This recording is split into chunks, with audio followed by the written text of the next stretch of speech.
اعوذ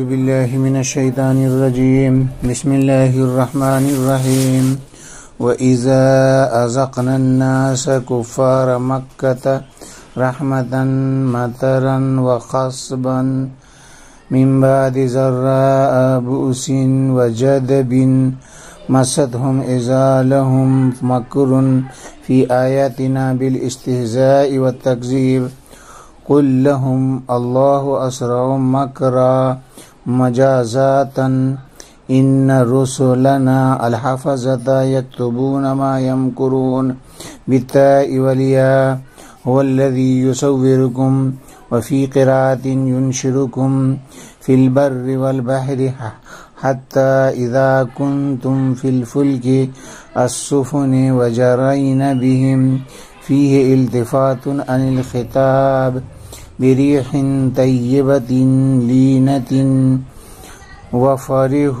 وفرحوا بها جاءتها ريح عاصف شديدة الهبوب تكسر كل شيء وجاءهم الموج من كل مكان وظنوا أنهم أحيط بهم أي أهلكوا دعوا الله مخلصين له الدين الدعاء لئن لام قسم لئن أنجيتنا من هذه الأهوال لنكونن من الشاكرين الموحدين فلما أنجاهم إذا هم يبغون في الأرض بغير الحق بالشرك يا أيها الناس إنما بغيكم ظلمكم على أنفسكم لأن إثمه عليها هو متاع الحياة الدنيا تتمتعون فيها قليلا ثم إلينا مرجعكم بعد الموت فننبئكم بما كنتم تعملون فنجازيكم عليه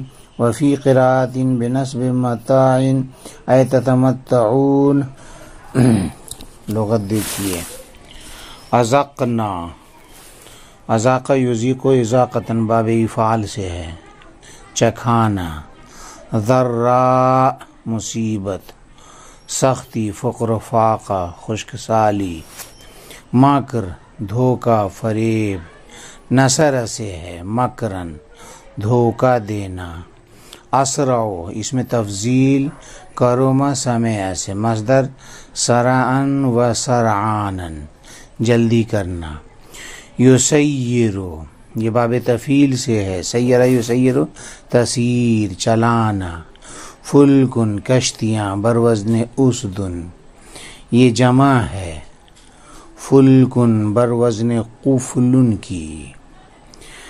جرین یہ باب ضرب سے جمع مؤنث غائب کا صیغہ ہے. جرا یجری جریان جرین و جریانن بہنا جاری ہونا. عاصف جمع عواصف آندھی تیز ہوا یہ باب ضرب سے استعمال ہوتا ہے. عصفن ہوا کا تیز چلنا. موجن پانی کی لہر جمع امواج. احیط باب افعال سے فعل ماضی مجہول کا صیغہ ہے چاروں طرف سے گھیرنا.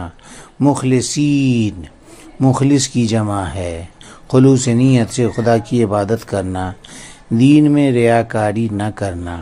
انجیتنا یہ باب افعال سے ہے واحد مذکر حاضر کا صیغہ نجات دلانا. یبغون صیغہ جمع مذکر غائب باب ضرب یضرب سے بغین مصدر آتا ہے تجاوز کرنا زیادتی کرنا ظلم کرنا. متاع سامان نفع کی چیز جمع امتع. ترجمہ دیکھیے. اور جب ہم لوگوں کو یعنی کفار مکہ کو رحمت کا مزہ چکھاتے ہیں یعنی بارش کا اور سرسبز و شادابی کا تکلیف کے بعد یعنی تنگی اور قحط سالی کے بعد جو ان کی کو پہنچی ہوئی ہوتی ہے اچانک ان کے لیے ہماری آیتوں میں تدبیر ہوتی ہے استہزاء اور تکذیب کے ذریعے. آپ ان کو کہہ دیجئے کہ اللہ تبارک تعالی جلد تدبیر کرنے والا ہے بدلے کے اعتبار سے۔ بے شک ہمارے فرشتے لکھتے ہیں ان باتوں کو جس کی وہ تدبیر کرتے ہیں۔ وہی وہ ذات ہے کہ جو تم کو چلاتا ہے، ایک قرات میں ہے، تم کو پھیلاتا ہے سمندر میں اور خشکی میں، یہاں تک کہ جب تم سوار ہو جاتے ہو کشتی میں اور کشتی ان کو لے کر چلتی ہے۔ اس میں التفات عن الخطاب الی الغیبت ہے، بریح طیبۃ، نرم ہوا کے ساتھ، اور وہ لوگ اس سے خوش ہوتے ہیں تو اچانک کشتی میں مخالف تیز ہوا کشتی کی طرف چل پڑتی ہے۔ ایسی مخالف تیز ہوا جو ہر چیز کو توڑ ڈالے اور ان پر ہر جانب سے موج اور پانی کی لہر آ جاتی ہے، اور وہ لوگ یقین کر لیتے ہیں کہ اب ان کو ہلاک کا وقت آ گیا، تو وہ لوگ اللہ سے اسی کے لیے دین کو خالص کر کے دعا کرتے ہیں کہ اگر آپ نے ہم کو اس ہولناکی سے نجات دیا تو ہم ضرور بھی ضرور آپ کے شکر ادا کرنے والے ہوں گے، یعنی توحید پر قائم رہیں گے۔ پھر جب اللہ تبارک تعالیٰ ان کو اس سے نجات دیتا ہے تو اچانک وہ لوگ زمین میں سرکشی کرنے لگتے ہیں ناحق شرک کرنے کے ذریعے۔ اے لوگو، بے شک تمہاری سرکشی یعنی تمہارا ظلم کا وبال تمہیں پر ہوگا، کیونکہ اس کا گناہ کا وبال اسی پر ہوگا، اور وہ دنیاوی زندگی کا سامان ہے جس سے تم دنیا میں تھوڑے دن فائدہ اٹھاؤ گے، پھر ہماری طرف تم سب کو لوٹ کر آنا ہے مرنے کے بعد، پھر ہم جتلا دیں گے وہ چیز جو تم لوگ کرتے تھے، چنانچہ ہم اس پر بدلہ دیں گے۔ اور ایک قرات میں ہے متاع کے نصب کے ساتھ، یعنی تتمتعون متاع الحیات الدنیا۔ ماں قبل کی آیات میں اہل مکہ کا ایک اعتراض تھا کہ لولا انزل علیہ آیۃ من ربی۔ اس اعتراض کا ایک جواب تو گزشتہ آیت میں دیا گیا کہ فقل انما الغیب للہ۔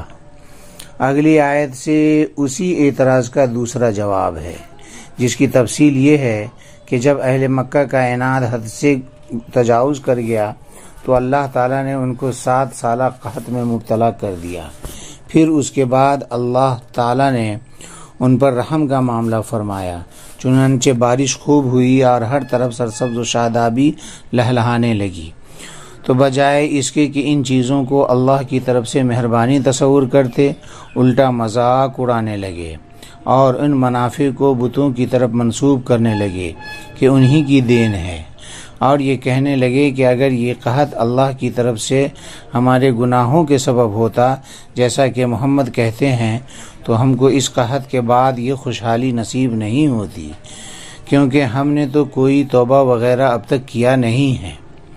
جب اس تفصیل کو آپ نے جان لیا تو اب اس تفصیل کے بعد جواب سمجھیے کہ جب ان کا ایسا حال تھا جس کا ماقبل میں ذکر آیا تو اس سے معلوم ہوتا ہے کہ ان کے سامنے منہ مانگا معجزہ بھی پیش کر دیا جائے، بہیں طور کہ ان کی فرمائشیں پوری کر دی جائیں، تو بھی یہ لوگ ایمان لانے والے نہیں ہیں، کیونکہ اس طرح کا سوال کیا جانا یہ عناد کی وجہ سے تھا، طلب حق کی وجہ سے نہیں تھا۔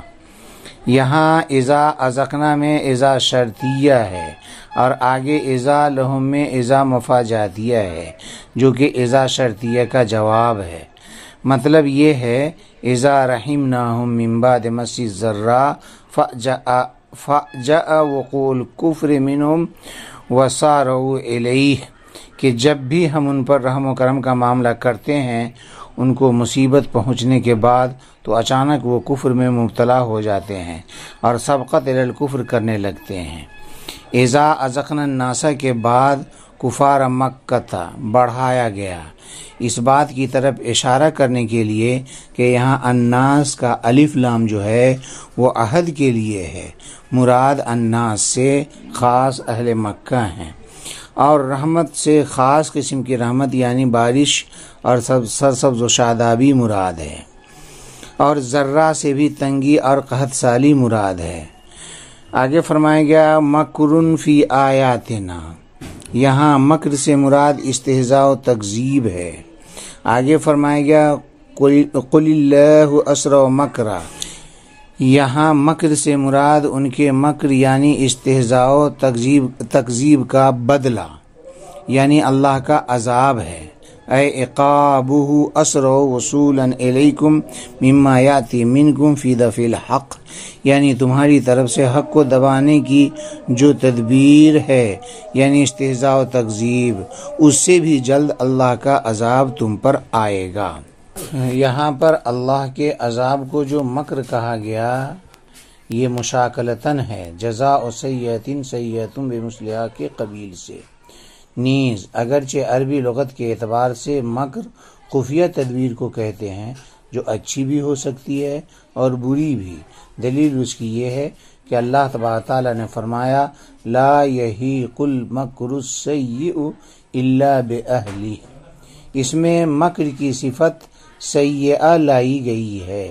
اس کا مطلب ہے کہ مکر میں صرف برائی کا معنی نہیں ہے، ورنہ یہ صفت لانے کی ضرورت نہ تھی۔ بہرحال اذا اذقنا الناس میں ان کی شرارت کا ذکر تھا، اور قل اللہ اسرع مکرا میں اس شرارت پر سزا کا ذکر ہے۔ اور آگے ان رسلنا یکتبون ما یمکرون میں عقاب اللہ کے اسرع ہونے کی علت بیان کی گئی ہے، اور اس بات پر بھی تنبیہ مقصود ہے کہ ان کی شرارتیں جو بھی ہوں، خصوصاً استہزاء اور تکذیب، فرشتوں سے اوجھل نہیں تو اللہ تبارک تعالیٰ سے جو کہ العلیم الخبیر ہے کیسے اوجھل ہو سکتا ہے؟ خلاصہ یہ کہ جو ان کی شرارتیں ہیں اللہ کے علم میں ہیں اور فرشتوں کے دفتر میں بھی موجود اور محفوظ ہیں۔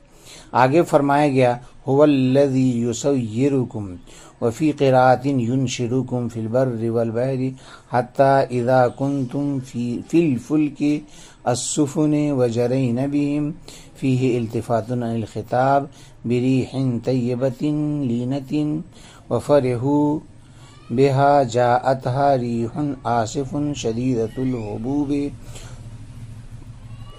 تکسر کل شیء، کہ وہ اللہ ایسا ہے کہ تم کو خشکی اور دریا میں لیے پھرتا ہے، یہاں تک کہ جب تم کشتی میں سوار ہوتے ہو اور وہ کشتیاں لوگوں کو موافق ہوا کے ذریعے لے کر چلتی ہے اور لوگ اس سے خوش ہوتے ہیں، یہاں تک کہ اچانک ہوا کا ایک جھونکا آتا ہے اور ہر طرف سے موجیں اٹھنے لگتی ہیں اور وہ سمجھنے لگتے ہیں کہ ہم بری طرح اب گھر گئے، تو سب خالص اعتقاد کر کے اللہ ہی کو پکارنے لگتے ہیں کہ اے اللہ، اگر آپ ہم کو اس مصیبت سے بچا لیں گے تو ہم ضرور حق شناس یعنی موحد بن جائیں گے۔ اور پھر جب اللہ ان کو بچا لیتا ہے تو فوراً ہی وہ زمین میں ناحق سرکشی کرنے لگتے ہیں، یعنی شرک و معصیت میں مبتلا ہو جاتے ہیں۔ ما قبل کی آیت میں توحید کا بیان تھا اور اس آیت میں بھی توحید کا ہی مضمون ہے جو زجر و وعید کو بھی متضمن ہے، نیز یہ آیت اس بات ثانی کی دلیل بھی ہے۔ اس آیت میں در حقیقت ما قبل والی آیت کی تشریح اور توضیح بھی ہے۔ یہاں جو هو الذی یصورکم بیان فرمایا گیا ہے، اس میں مبتدا یعنی ہوا اور خبر یعنی الذی یصورکم دونوں معرفہ ہیں، جس سے حصر کا معنی حاصل ہو رہا ہے، یعنی تم لوگوں کو خشکی اور سمندر میں صرف اللہ ہی سیر کراتا ہے، اس سے اللہ کی وحدانیت ثابت ہو رہی ہے۔ مفسر علام فرما رہے ہیں کہ ایک قرات میں یسیرکم کے بجائے ینشرکم ہے، ینشرو یا نشر سے مشتق ہے، جس کا معنی ہے پھیلانا، جدا کرنا۔ مطلب یہ ہے کہ وہی اللہ تم کو پھیلاتا اور بکھیرتا ہے خشکی اور سمندر میں۔ خشکی میں پھیلانا پیدل چلا کر، کبھی سواری پر سوار کر کے، اور سمندر میں پھیلانا کشتی کے ذریعے ہوتا ہے۔ آگے فرمایا گیا وَجَرَيْنَ بِهِمْ، یہاں خطاب سے غیبت کی طرف التفات ہے، مقصود کفار مکہ پر زیادتی تقبیح ہے، کیونکہ ناشکری کے وہ بڑے عادی تھے، تو گویا اس قباحت کی وجہ سے ناقابل خطاب ہو گئے، اور ما قبل میں جو خطاب ہے وہ فقط ان کفار کو نہیں ہے بلکہ ہر شخص مسلم اور کافر کو ہے۔ آگے ہے وَفَرِحُوا بِهَا، اور اسے خوش ہوتے ہیں۔ اس کا یا تو وَجَرَيْنَ بِهِمْ پر عطف ہے یا قد کی تقدیر کے ساتھ بہم کی ضمیر سے حال واقع ہے۔ آگے ہے جاءتھا ریح عاصف، یہ اذا کنتم فی الفلک میں جو اذا ہے اسی کا جواب واقع ہے، اور جاءتھا کی ہا ضمیر الفلک کی طرف راجع ہے، یعنی کشتی کے لیے مخالف تیز و تند ہوا آتی ہے اور ہر طرف سے موج سے اس طرح گھر جاتے ہیں کہ ان کو یہ خیال آنے لگتا ہے کہ اب بچنے کی کوئی شکل نہیں ہے، ہلاکت بالکل سامنے ہے۔ ایسی صورت میں اللہ ہی کو پکارتے ہیں اور سارے معبودان باطل کو پس پشت ڈال دیتے ہیں۔ اسی کو آگے فرمایا گیا دعوا اللہ مخلصین لہ الدین، کہ خالص اعتقاد کے ساتھ اللہ ہی کو پکارتے ہیں۔ یہ جملہ ما قبل والے جملے یعنی ظنوں سے بدل ہے، کیونکہ ان کا دعا کرنا ان کے ہلاکت کے گمان کے لوازم میں سے ہے، یا یہ کہ یہ جملہ ایک سوال مقدر کا جواب ہے۔ سوال یہ ہے کہ ہر طرف سے موج آنے کی صورت میں جب ان کو ہلاکت کا یقین ہو گیا تو ان کی اس وقت کیا حالت ہوتی ہے؟ جواب یہ ہے کہ دعوا اللہ مخلصین لہ الدین، یعنی اللہ ہی کے لیے دین کو خالص کر کے اس سے دعا کیا کرتے ہیں۔ آگے فرمایا گیا لئن انجیتنا من هذه الاحوال لنکونن من الشاکرین، کہ اگر آپ نے اس خطرناکی سے بچا لیا تو ہم ضرور شکر گزار ہو جائیں گے۔ یہ در حقیقت دعا کا مضمون ہے۔ یہاں لئن پر لام برائے قسم ہے، اصل عبارت ہے قائلین واللہ لئن انجیتنا۔ آگے ہے فلما انجاہم اذا ہم یبغون فی الارض بغیر الحق بالشرک، کہ جب اللہ تعالیٰ ان کو اس ہولناکی سے بچا لیتا ہے تو فوراً ہی زمین میں ناحق کی سرکشی کرنے لگتے ہیں، یعنی شرک و معصیت میں مبتلا ہو جاتے ہیں۔ مطلب یہ ہے کہ اللہ تبارک تعالیٰ جب ان کی دعاؤں کو قبول فرماتا ہے اور غرق کی مصیبت سے ان کو نجات دیتا ہے، زمین میں حسب سابق پھر کفر و شرک کرنے لگتے ہیں، اور جو وعدہ انہوں نے بوقت مصیبت اللہ سے کیا تھا اس کو بھلا دیتے ہیں۔ حق تو یہ تھا کہ جب اللہ نے ان کی دعا قبول کیا تو شاکروں والا عمل کرتے، مگر مشرکین والا عمل کرنے لگتے ہیں۔ یہاں پر فلما انجاہم یہ شرط ہے اور اذا ہم یبغون اس کی جزا ہے۔ اذا مفاجاتیہ ہے، اے فاجعوا الفساد وسارعوا الی ما کانوا علیہ، یعنی شرک کی طرف بڑی تیزی سے سبقت کرتے ہیں۔ آگے اللہ نے فرمایا کہ یا ایھا الناس انما بغیکم ظلمکم علی انفسکم لأن اسمہ علیہا، کہ اے لوگو تمہاری سرکشی تمہارے لیے وبال جان ہونے والی ہے، کیونکہ اس کا گناہ تمہیں کو بھگتنا پڑے گا۔ یہاں بغیکم سے پہلے مضاف محذوف ہے، اے اسم بغیکم، جیسا کہ مفسر علام نے لأن اسمہ علیہ سے اسی کی طرف اشارہ کیا ہے۔ آگے فرمایا گیا متاع الحیات الدنیا تتمتعون فیہا قلیلا۔ متاع الحیات الدنیا یا تو مبتدا محذوف کی خبر ہے، اے ہوا متاع الحیات الدنیا، تو اس صورت میں متاع الحیات الدنیا کو مرفوع پڑھا جائے گا، اور منصوب پڑھے جانے کی صورت میں یہ مصدر مؤکد کی جگہ میں ہوگا۔ اصل عبارت ہوگی تتمتعون متاع الحیات الدنیا۔ آگے فرمایا گیا ثم الینا مرجعکم بعد الموت فننبئکم بما کنتم تعملون فنجازیکم علیہ، کہ پھر تم سب کو ہمارے ہی پاس لوٹ کر آنا ہے، پھر تمہارا سب کیا گیا عمل پھر تمہارا سب کیا گیا عمل تم کو جتلا دیں گے، چنانچہ اس پر تم کو سزا دیں گے، یعنی دنیا کی زندگی اور اس کے مال و متاع کا فائدہ صرف چند روزہ ہے، بالآخر سب کچھ کر دھر کے ہماری ہی طرف تم سب کو لوٹ کر آنا ہے، حساب و کتاب ہوگا، پھر جزا و سزا کا ترتب ہوگا۔ وآخر دعواہم الحمدللہ رب العالمین۔